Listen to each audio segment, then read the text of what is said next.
Welcome everybody that's online with us today.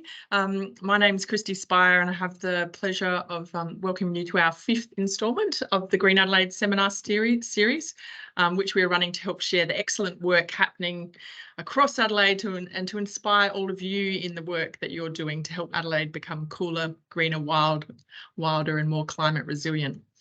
My name's Christy Spire. I'm the acting team leader with the education team at Green Adelaide at the moment and supporting our whole organisation with this series.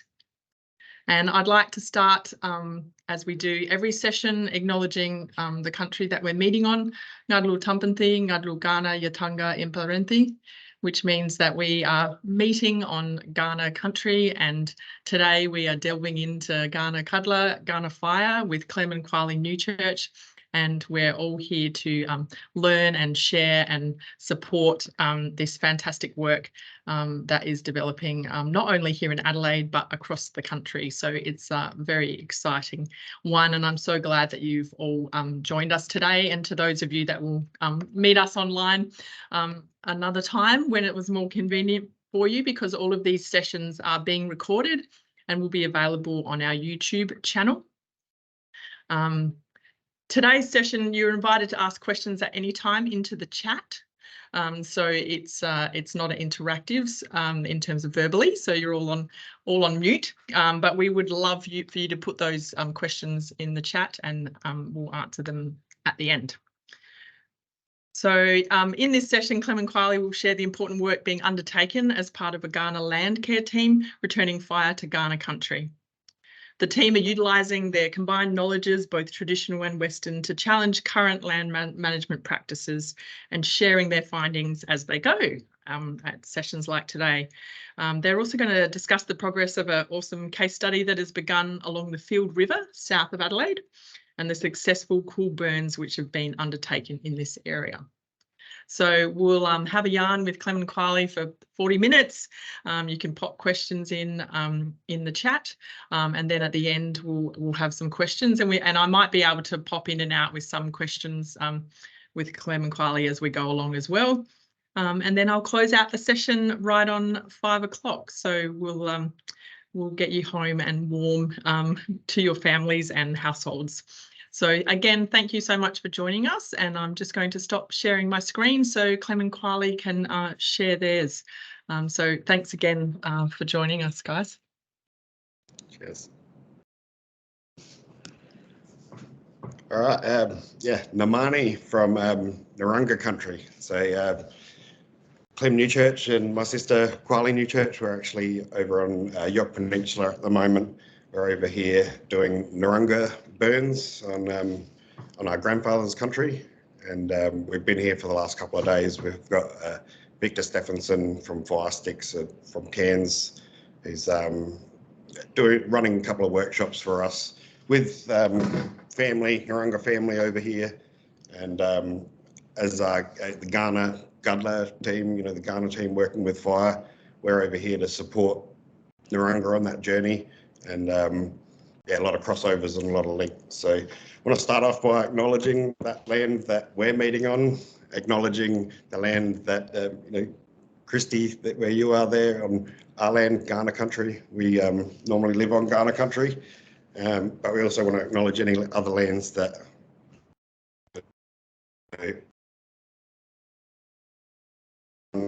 visiting. Acknowledging country as well, respects to our elders, past and present. So, I want to thank our elders on country here. Like I said, for us here over on Narunga Country, this is where our grandfather grew up over on Point Pearce, and it's a pretty special place for us. So, pretty exciting time. When we talk about elders, we don't just mean our elders, we also want you to think about your elders and paying your respects to them as well. And without them, none of us would be here. Some of the elders that we also are talking about are our elder trees, which are really important to all life around them. Some of them have been here longer than any of us. They predate colonisation, and they are what hold the systems around them together. So we're going to go in and talk about some of our elder trees that we've been working with down at Field River and take you on a little journey as to how we're supporting them again in this land.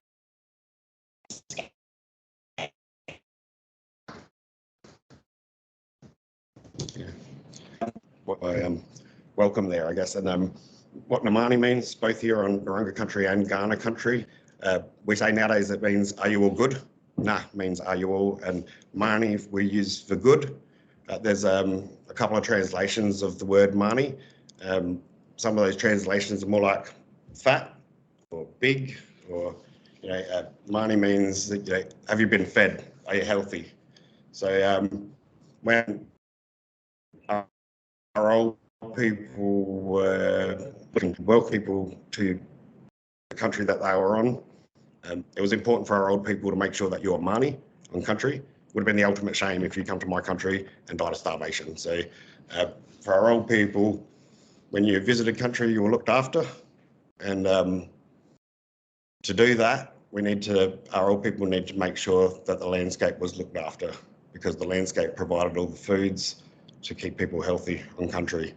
So when we're saying, the Māori, we say that as part of our welcome to countries nowadays.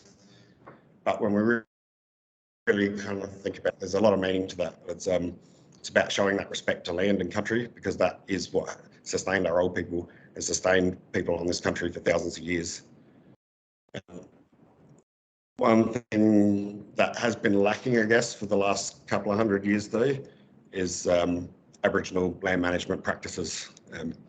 In a lot of areas, and especially over here on Kaurna Country and Kaurna Country, our old people were impacted heavily by colonisation, and in the instances like Point Pearce Mission, our old people weren't allowed to practice culture.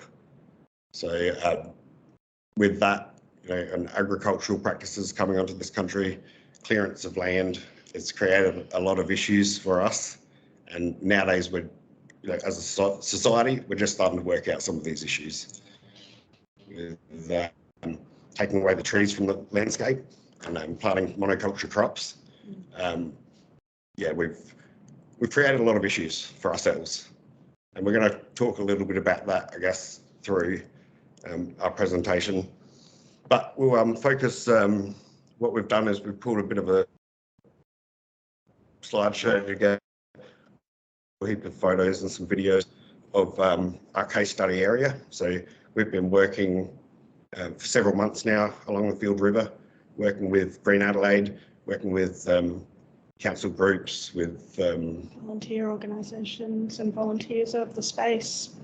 And we're just, I guess, trying to implement some of the things that we've learned through workshops with Victor Stephenson from Fire Sticks, and through our own researchers, and from Walking Country.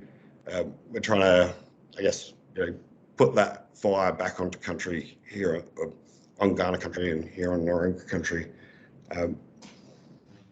What we're learning as we go is kind of blowing our mind. It's and the more that we learn, we can really kind of recognise the need for this, and we're going to share some of our thoughts and some of the things that we've learned over the last couple of months.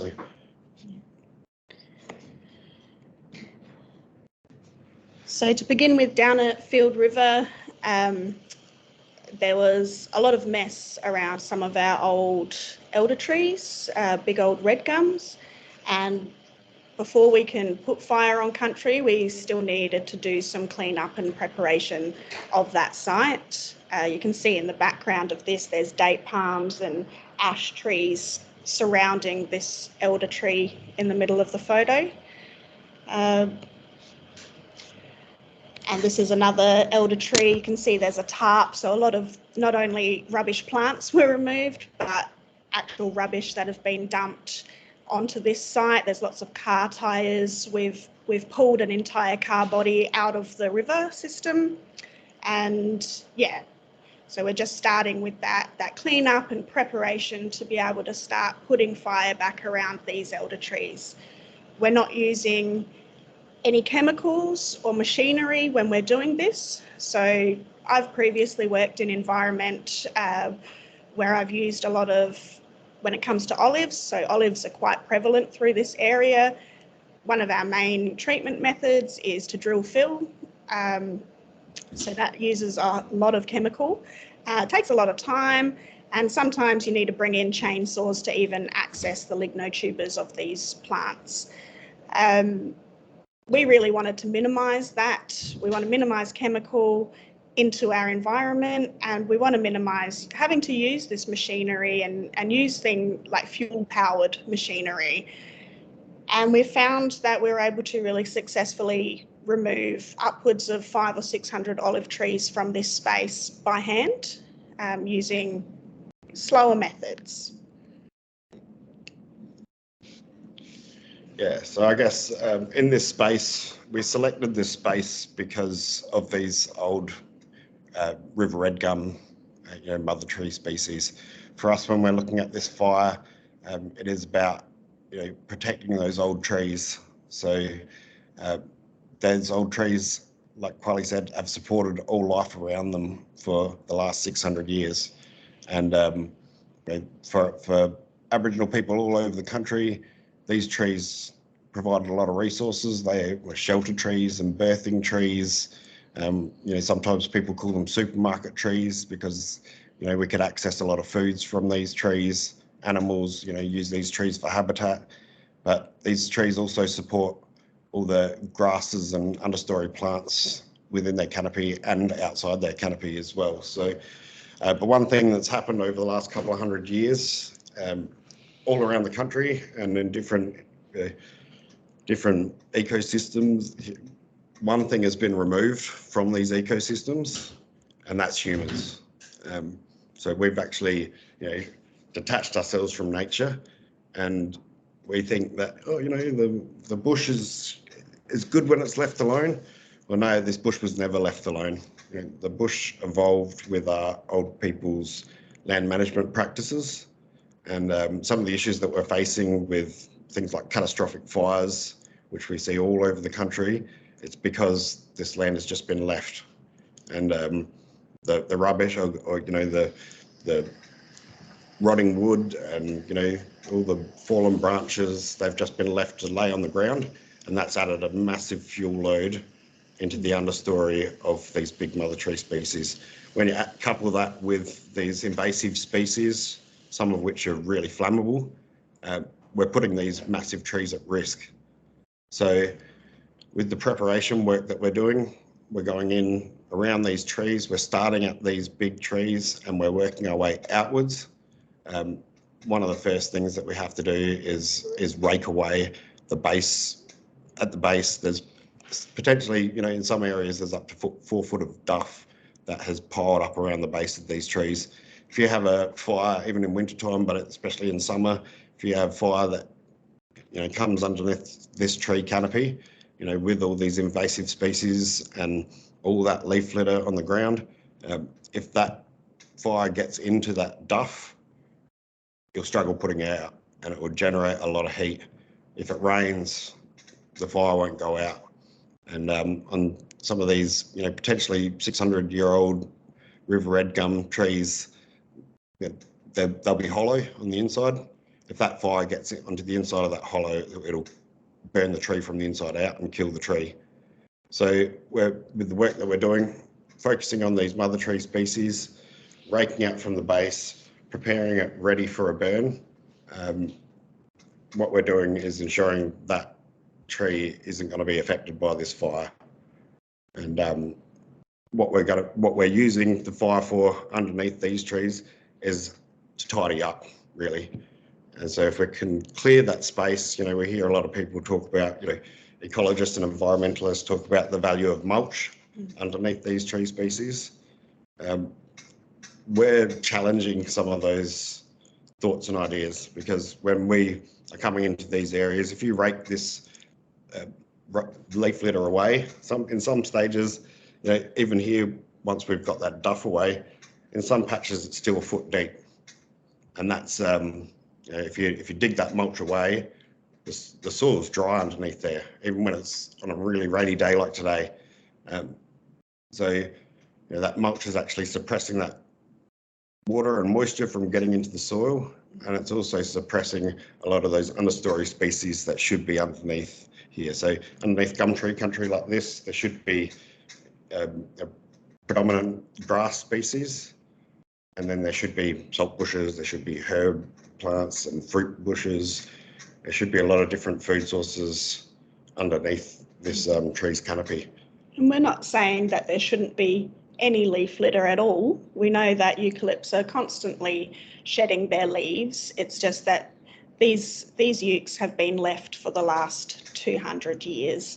And so that build-up is excessive, and it's not able to be broken down with the normal processes and the normal organisms. It's too much. And so we need to help to refresh that area so that it can start its natural cycle of dropping the right amount of litter onto the ground for those organisms to be able to break down and provide those nutrients to that soil. Just got a bit of a video here, just giving a bit of an example. An olive tree, growing right at the base of this beautiful river red gum tree. Obviously this would be tapping into water or stealing water off of the river red gum species. Again, when you're using that chemical or that drill fill method, potentially putting that tree at risk, because the root system of the olive tree is wrapped around the tree root, the river red gum tree roots. But we're finding if we get them at this size, and we can dig around softly around the outside, cut the lateral roots away, or sever those lateral roots, and then we're able to snap the taproot, and then we've removed it out of the system. So we've, like Quahli said, we've potentially done up to 600 olives in this area, and every time we remove an olive tree, it just opens that space up. It allows that light to come through, and it's allowing more of that moisture to get to the soil underneath these bigger river red gum species. Yeah, and we've really refined that that technique to carefully remove the soil away from those lignotubers, find those roots with as little disturbance as possible now that we're understanding the plant a bit better, and utilising the olive itself, like the weight of the entire tree, rather than cutting it back like we started with in this video. We leave that tree basically whole, so that once we've severed the 3 or 4 root systems, we can just tip it, and the weight of itself enables it to snap and break away. Then we can gently recover that little bit of hole where the lignotuber has come from, making sure that we're not leaving it open for weed species to invade into that disturbed soil. And yeah, we found that to be a really effective technique. So you can see here, this is a pile of the olive trees that we've removed. This photo does show, so it's looking back at one of those first mother tree species. The tree to the left is in a bit of a back, I guess, water, in this creek section. So the creek alongside, or Field River in this section is fed by spring. So there's water all year round on the right-hand side as where the creek goes past. We know for that this little backwater would have held water at certain times a year. We actually hadn't seen any water in this section because of all of the olives that were choking out this little creek bit, but also all of the excess leaf litter and bark litter that's fallen over the last 200 years that'll be soaking up all of that water. And so we've ended up putting a couple of burns in this area, and just over the last couple of weeks we're starting to see water pool again. And underneath the river red, at the base of these river red gum trees, they actually create deeper ponds. They're tapping into the aquifer, they're pulling up water, and the fire is actually supporting the water in this area as well.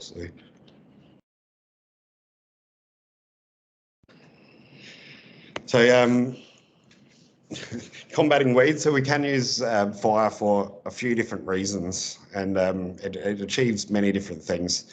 So, you know, we look at fire in, you know, bringing back native species.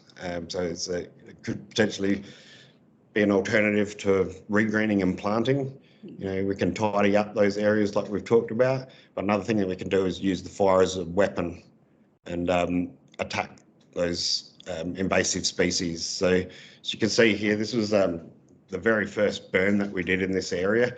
We actually had Victor Stephenson down last year, and this was on a really wet day, but we decided that it was the right day to burn a big, you know, almost 30-foot tall date palm that's sitting right underneath the canopy of one of these big river red gum trees.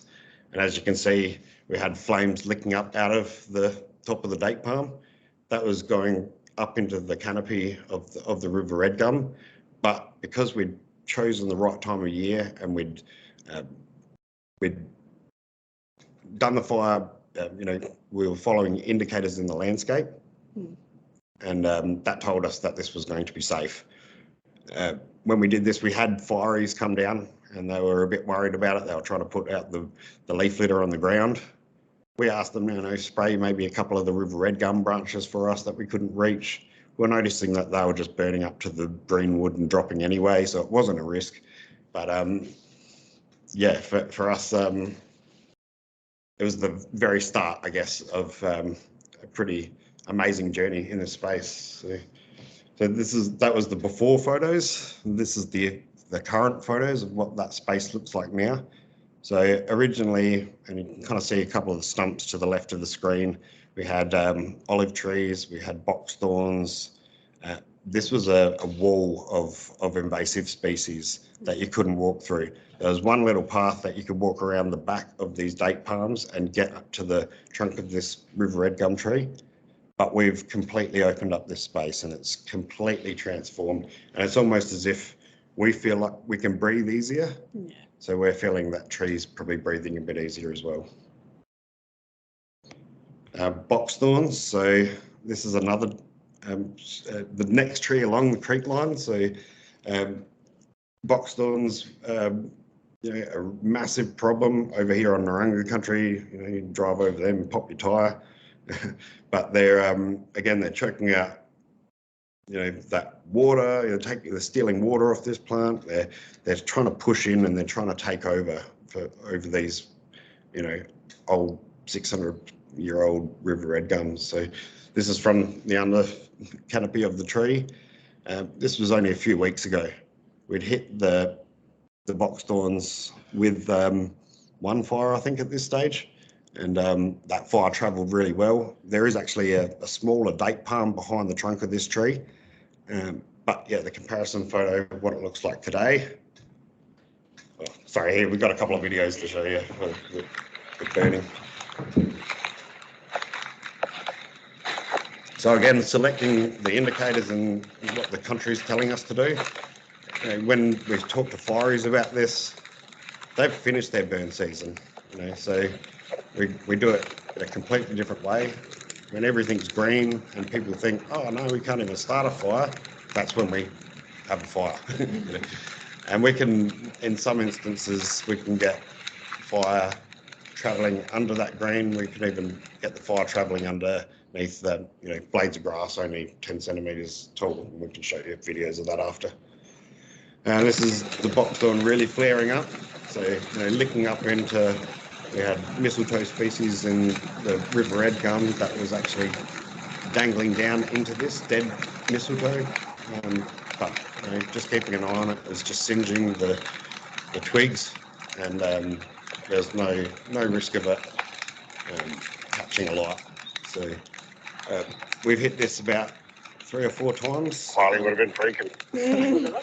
Every time we hit freaking it, out. Quahli takes off. She doesn't. You see that? She doesn't like seeing The it. canopy of it is suppressing it.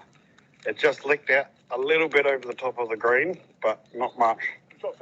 Yeah, yeah. So when we're doing it on the right day, that green canopy will actually pull the fire down for us. it won't kind of collect up and go up further.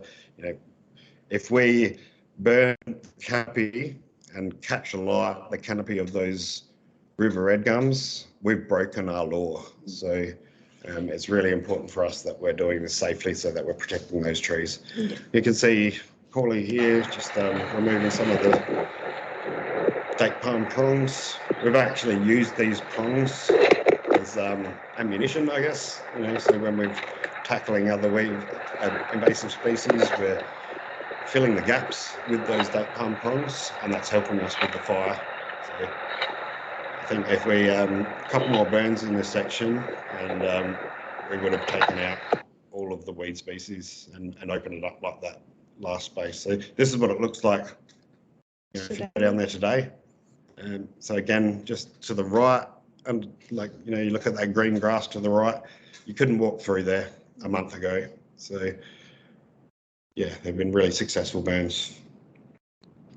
Quahli and Clem, there's just a question that I think might be relevant for while you're showing those before and after photos here. No worries.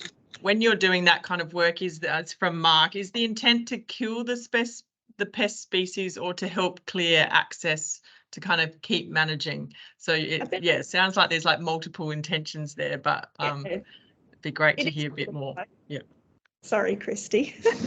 Too excited to answer. It is both. We're doing lots of trial burns, so we're seeing how these plants respond to fire.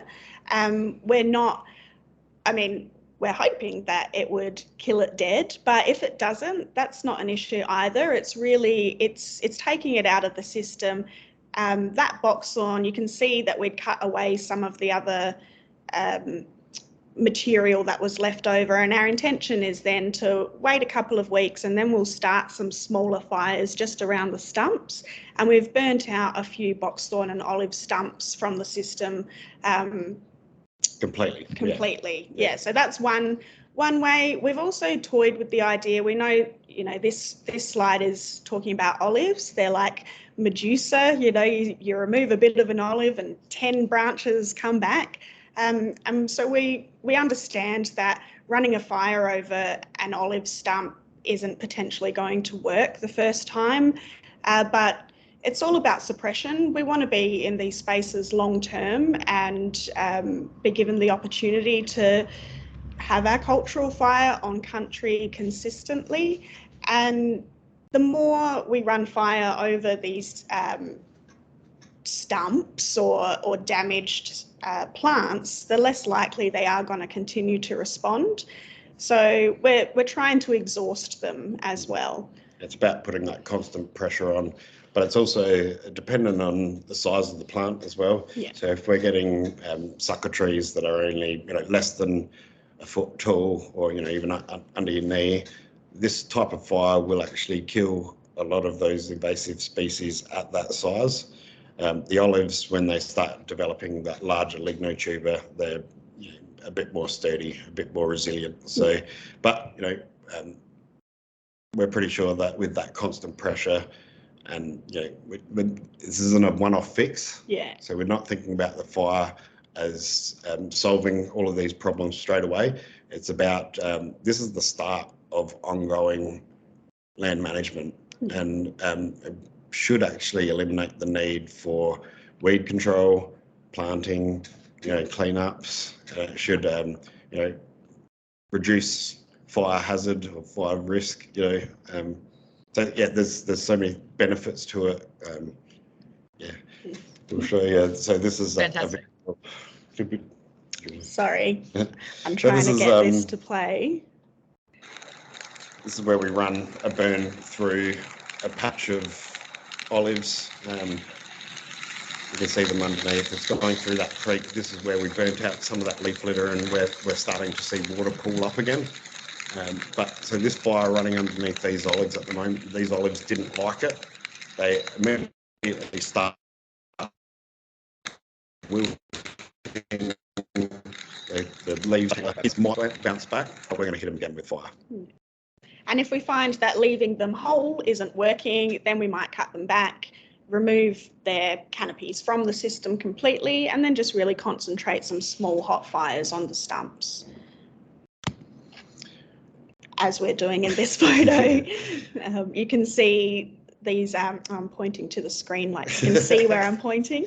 The kind of smokestacks that you can see are actually a combination of boxthorn stumps that we're burning out of the system and some leaf litter burns, but also you can see around the base of that date palm, we're trying to put pressure on that as well. As you can see, it's still got some green leaves at the top. They're quite hardy, these date palms, a lot of moisture held within them. So our aim is to keep burning around the base. We've got it to a point where it's starting to wobble slightly, so we're just going to really concentrate that hot fire in and see how far we can burn before we can just push it over. And there's a lot of these date palms throughout this system, so these are really valuable trials, so that we're working out how we're going to hit them in the future. So. And I'd much prefer to do that than to try and get a chainsaw through them, because I know how fibrous and wet they are and how bad they are for the saws. So if we can take that pressure off, what a great way to remove these. It's quieter without the chainsaws as well. Yeah. So how are we going for time?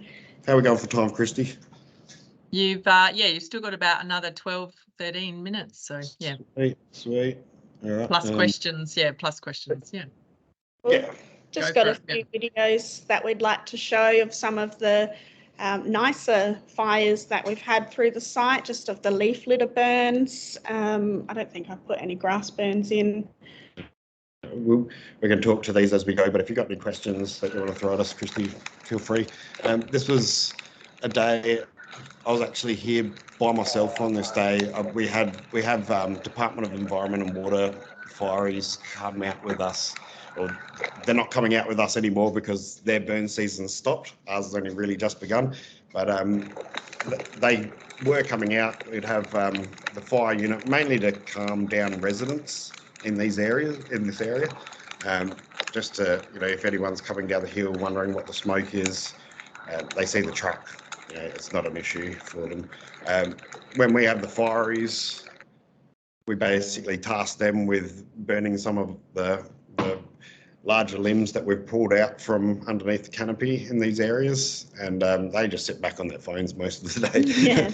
They have it's the easiest day of their work week. So this day, that video, last couple of videos, I was here by myself with those two fireys, and I had 15 fires going, but we knew, again, by reading those indicators, I knew how far that fire was travelling. I could space them all so that they weren't going to join up, and I basically walked a 100-metre stretch just lighting fires as I went. Doing that beautiful mosaic. Yeah, and you can see here where a little bit of leaf litter, you can get that green grass burning if you're doing it at the right time.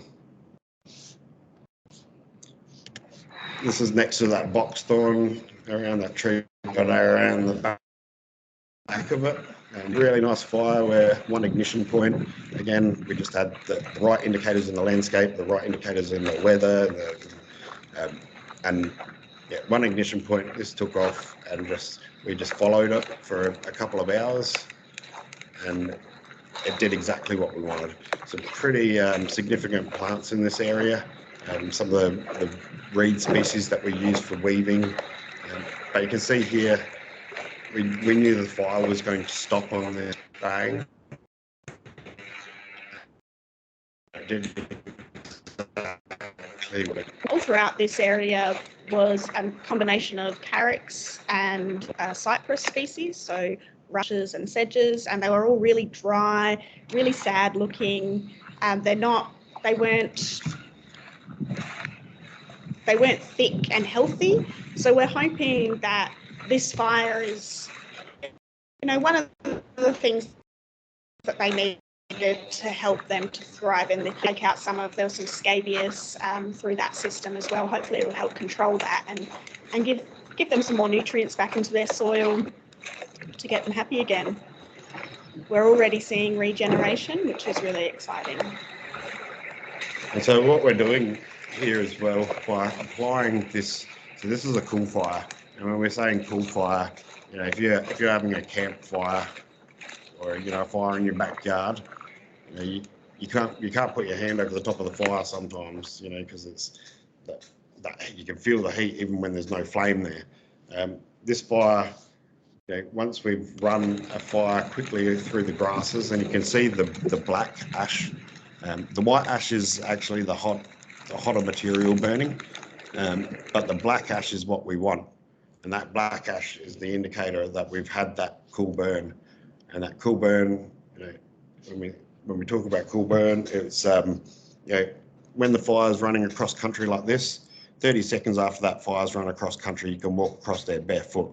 You see all the insects come out and have a look at what's happened over their homes.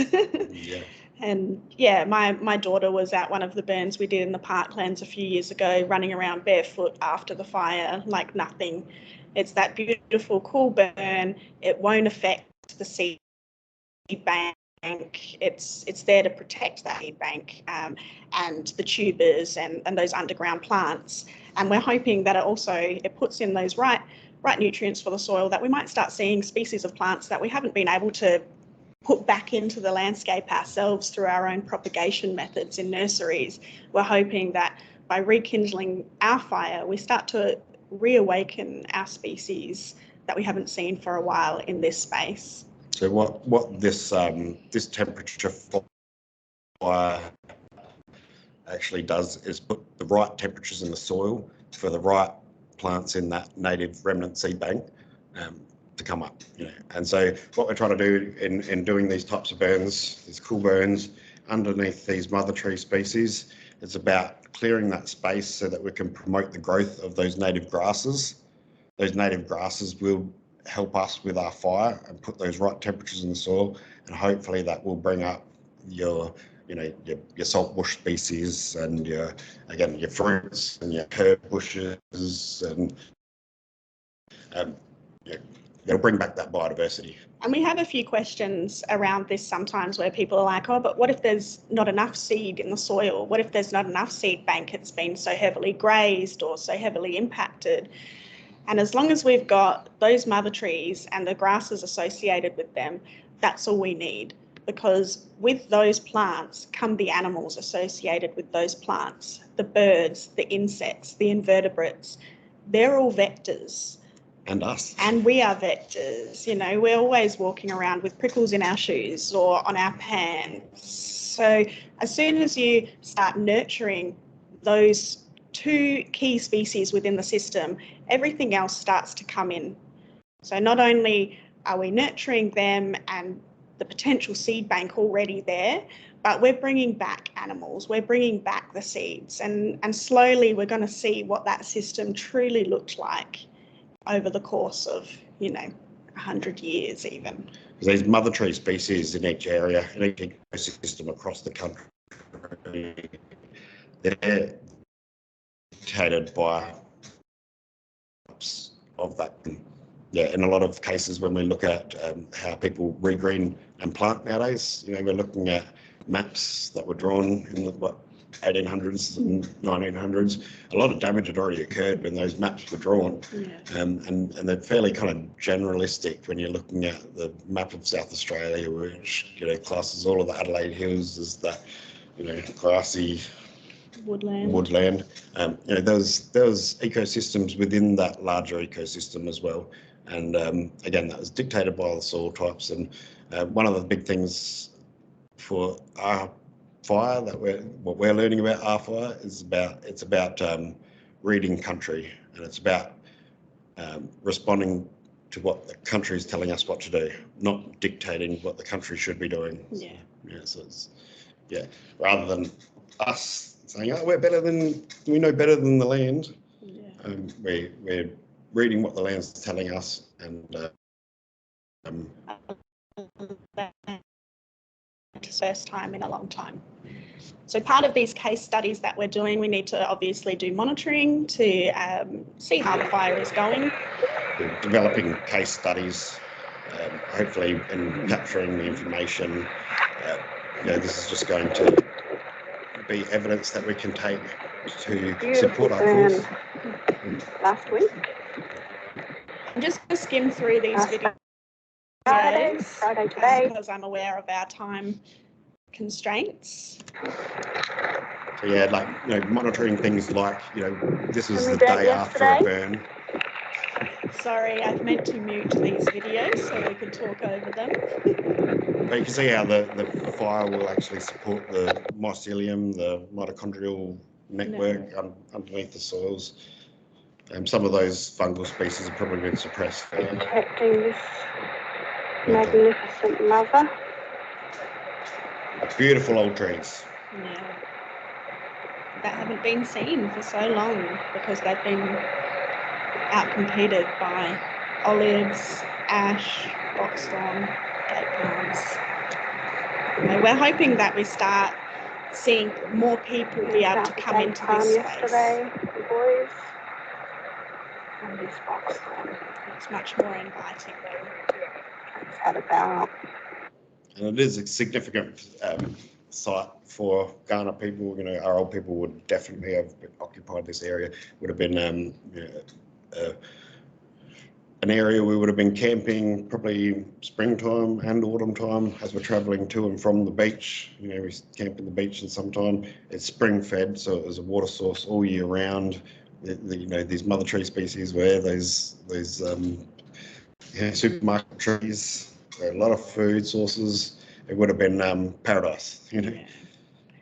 So we're already seeing regeneration from these burns. The two pictures either side of the anthill and the little fungal picture in the middle are carex that's regenerating a few weeks post-fire. We've been having some really nice downpours of rain in between our burns, so that's really supporting these plants post-fire to come back and feel really rejuvenated. The anthills, we're noticing more ant activity through these areas, and that fungal species there we've learned is a post-fire fungal species, which makes sense. It turned up The day after. Yeah, the day after the boxthorn was burnt out, which was really exciting. So we found a lot of very cool fungal species that are popping up post-burns that we'll be monitoring and learning a bit more about to see what their role is within the system, which we already know is really important. Just on that carex that Quahli mentioned, so you can see there that fresh growth. So one of the purposes, I guess, of doing the burns the way that we do them at this time of year is, with the rains, we're promoting that regrowth. And by the time summer hits, we've got green grasses all across the countryside. And so when we've got invasive species, they cure in the summertime. So they're all brown and dry, all your wild oats and wheat and things like that. All of our native species are at their greenest in the middle of summer. So if we're burning country right in these spaces, if you have catastrophic fires, when it hits the areas where you've done these types of burns, the fire will stop because there's no fuel load on the ground. And Victor actually has some proof of that. Yeah, there's evidence of that interstate where in Victoria and New South Wales where there has been catastrophic fires and people have lost a lot. In areas where they have actually conducted these burns using old knowledges, the fire, it saved people's properties and potentially lives. So we're just going to leave you with two more photos. This is a before photo of that initial elder tree with the date palms that were in front of it. We've cut a couple of the prongs off there, so it's opened it up a little bit more than what the original, what it originally looked like. Yeah, and that is minus a few box thorns, but then this is what it looks like now, where we've been able to start burning back some of that leaf litter that we've raked away, and you can see burning off the date palms, and you can see how much more inviting that space is now, and that tree is able to breathe again. So that's what we've got for our presentation. Yeah, thank you so much. And it's just very powerful in that image around and what you were talking about in terms of taking a breath, the country being able to take a breath, you being able to take a breath as you're working in that space, and just those visuals show that spaciousness and breath around that. Yeah, amazing. You can almost imagine, back in the day, it would have been a beautiful campsite, and multiple family groups camping in all on this creek line. We would have spots around this area.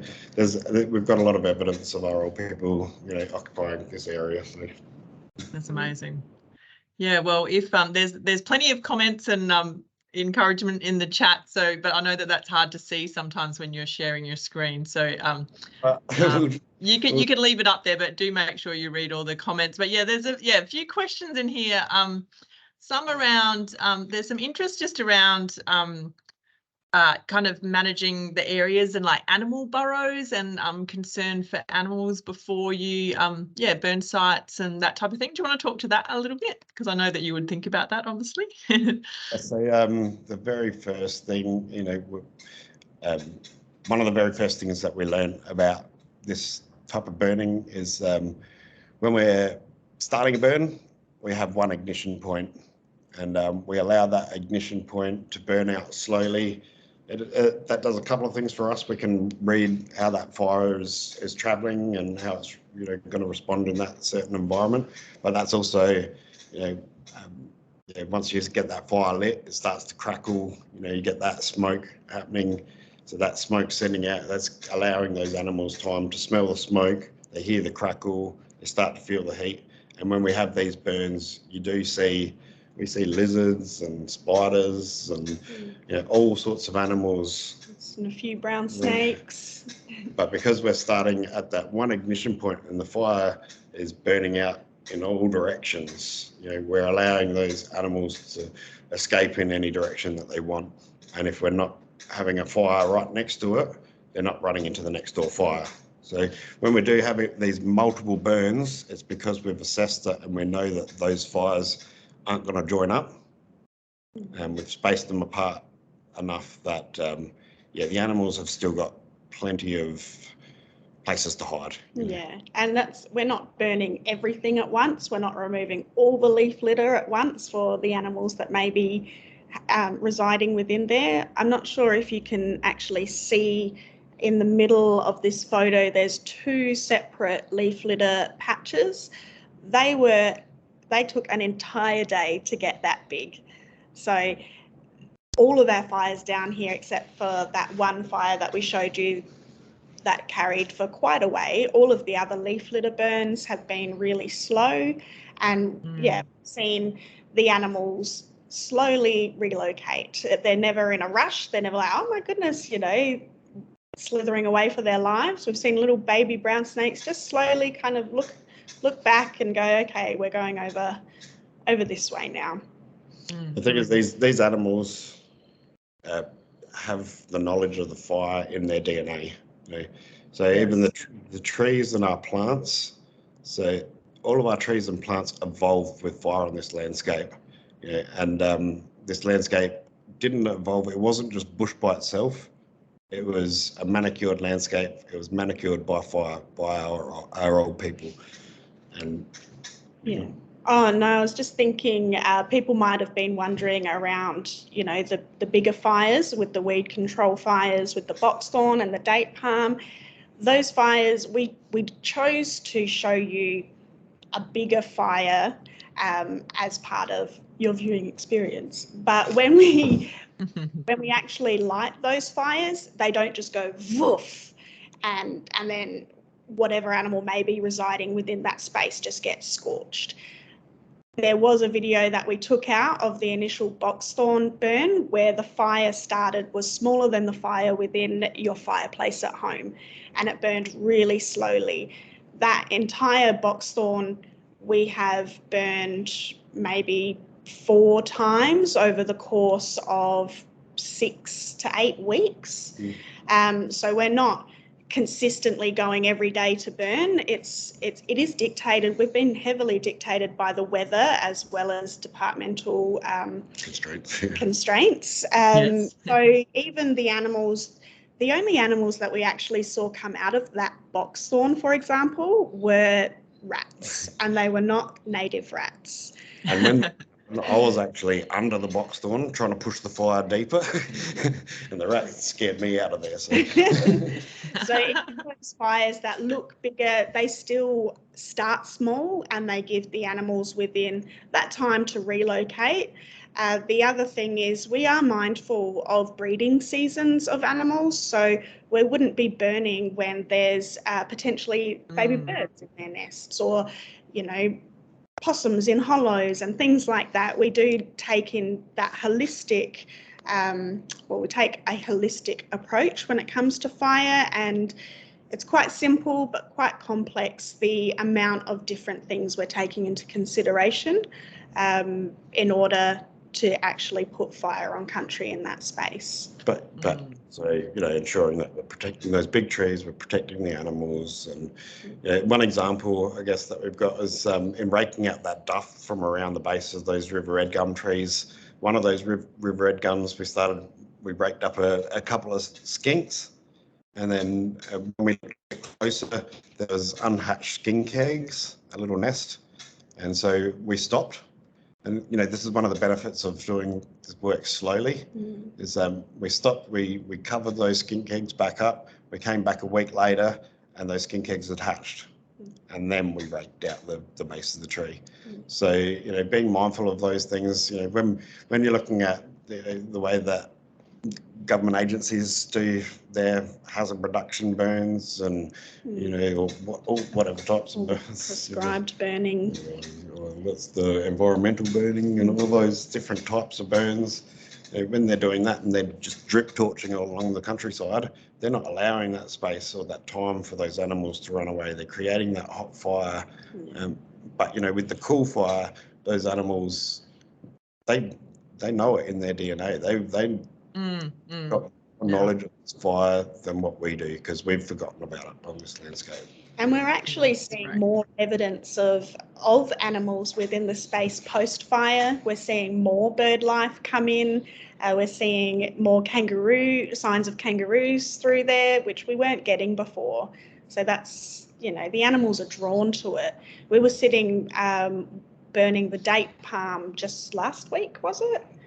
And we had 2 magpies come in. They've been around us for a while, and they came and sat on the branches right next to us and just sat there looking at us like. Because they know they're waiting for the fire. Yeah. All of the animals. Yeah. Because the fire is about promoting foods in the landscape as well. So when we're bringing back understory plants, which are herbs and fruit species, that attracts those animals. And, yeah. Just one other comment, just even with this photo that's up on the screen at the moment, you'll notice that when we're doing our fires, it's not a black smoke. It's a really gentle white smoke, and that smoke actually, the majority of the time, it dissipates before it gets out of the canopy cover. Yeah. And so that smoke is, you know, you can stand in there, you can breathe it. It doesn't sting your eyes. So when you're looking at that black smoke and in prescribed burns, you'll see that smokestack from kilometres away. Kilometres and kilometres away, and it'll be black smoke, and it'll actually be creating a cloud up there and altering the climate at that same time. But, you know, there's a lot of bad chemicals in that black smoke and toxic, but this white smoke has actually got good nutrients, and you know, the leaves of the trees actually need this type of smoke. You know, we know some of our plants actually need that smoke for germination, things like Bagsias and like that. So, you know, again, our plants evolve with this fire. And even when we've got that black ash as opposed to that white hot ash, that black ash is putting those nutrients into the soils. And it's going back to, you know, everything being interconnected. And again, yeah, one of the main things that's been removed from that interconnectedness is us. Yeah. Well, we've only got 5 minutes left, and there's lots of questions, and I'm sure this is the type of thing that I think we could continue talking about for a very long time. And I've learned so much. Thank you for sharing. I'm just trying to choose which might be a little question that we could kind of finish off on with a few of them. There was one question around, is this only happening on Kaurna Country here? Is there a Paramount looking into this? And I know that you had a women's fire stick workshop with a range of people from around South Australia as well. So if you just wanted to, talk to the other possibilities and things that are coming up around the state as well. Yeah, definitely. I know there are people within Paramount that are definitely looking into this, and like we said, we're over on Kaurna Country right now.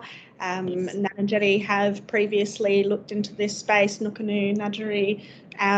There was a women's conference earlier in the year where we invited women from the surrounding nations to come together and share stories of fire and learn from each other. And we are looking to build on that and really support each other in getting fire back on country, statewide, Australia-wide, for the benefit of country. So we can't do that unless we do start connecting with our neighbours and supporting each other in that process. And do you want to just speak to a little bit of the organisation of fire sticks, because they're obviously been quite critical, in funding and supporting and that kind of thing for those that might not know about them? Yeah, so if people haven't heard of fire sticks or Victor Stephenson, look up some of Victor Stephenson's videos online, because it does show some of those examples of where interstate, where this has occurred in communities. Like I said, catastrophic fires have stopped in some of those areas. Really interesting stuff. Victor Stephenson has also written a book, A Fire Country, and well worth a read if anyone's got the opportunity. So fire sticks, Victor Stephenson has been sharing knowledge of these burns all over the country, all over the world for the last 30 years. He, I guess, learnt from old people up in that Cairns kind of area, and for him, it just kind of resonated with him, and he saw the importance of bringing this fire back to country. And so in sharing knowledge, and he's been on Q&A and a whole heap of different... The first inventors the other night. Yes, he was. Yes, that's another good one to watch. Yep. But yeah, he's really, a long time ago, he worked out the importance of sharing this knowledge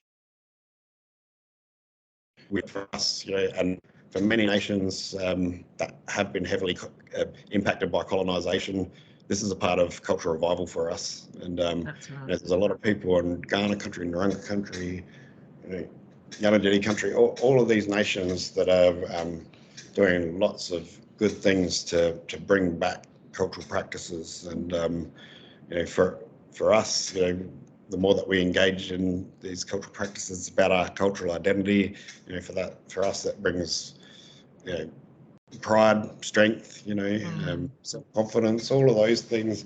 But it's also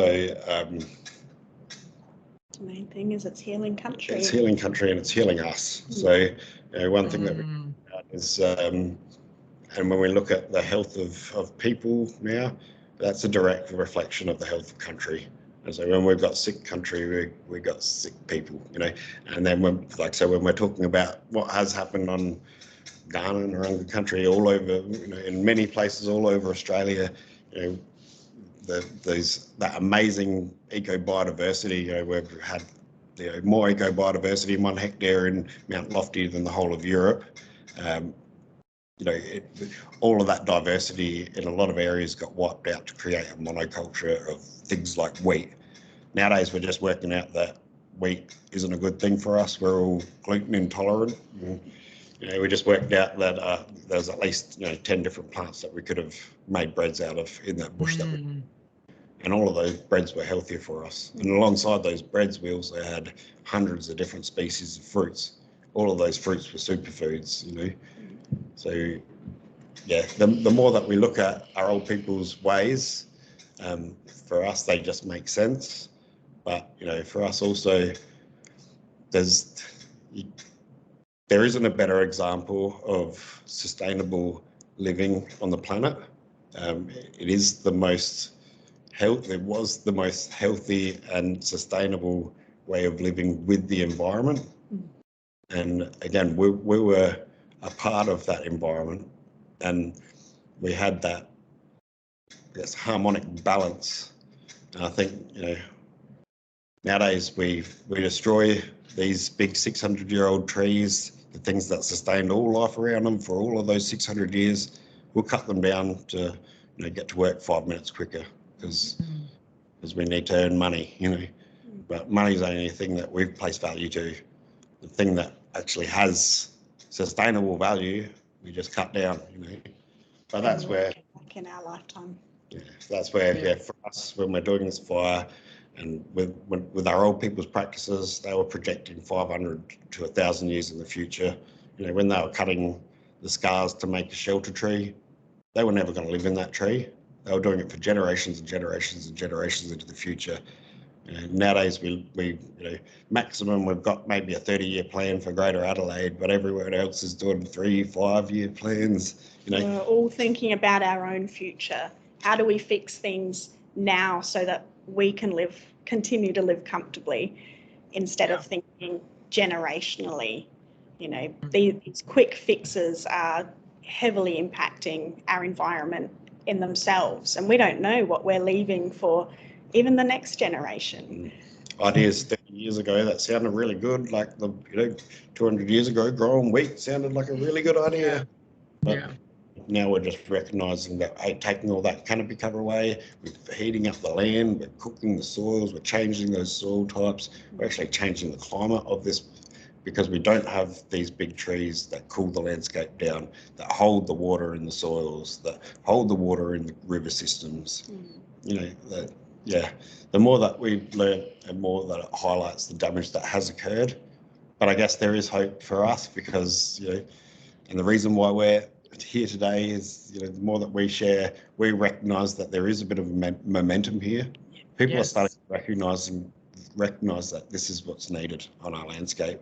So we thank everyone for your for interest and coming. And no, it's amazing. Yeah, been amazing turnout today, and please, Quahli and Clem, do read all the comments and the encouragement and the wanting to work with you and support you. And thank you so much for the reminder and the challenge to all of us in how we can support you and how we can heal country, and how we can really think differently and kind of shift that consciousness and then that practice. And it's just so amazing to see that in practice right here in Adelaide. And it's so significant what is being done. And you know, I remember some of these conversations and ideas being talked about a couple of years ago, and it's so great that they've actually been enacted in a shorter period of time than some other good ideas and plans. So it's just really exciting that that you have this opportunity once again. So just thank you so much, and thank you to all of us that have joined online, and those that will watch this later, because I'm sure that so this will be saved on YouTube, and so you can share it with your networks. And really, I think it's really important that people understand the work that you're doing, and so that they can support it and promote it with people that might misunderstand it, and you know, so that people that live around these areas can understand what you're doing. And there was a number of other questions as well, and so we might put some of those to Clem and Quahli. I think some of them were answered as they spoke about their process and what they're learning. And we do encourage you to stay in touch with us, join up to the mailing list, and you'll get some information on future sessions and work that Green Adelaide's supporting the Kaurna team with. Our next session is actually coming up on Thursday, the 20th of July, and it's all about rewilding with Chris Daniels. So please do join us for that one in July, and we'll be running a number of others throughout the year, and we can keep you in touch with those. But we'll leave you to sign off for now, and thank you once again for all the learning and the challenges today. Really appreciate it. Thanks so much, Clem and Quahli. Natalia. Natalia, yes. We'll see you all again soon.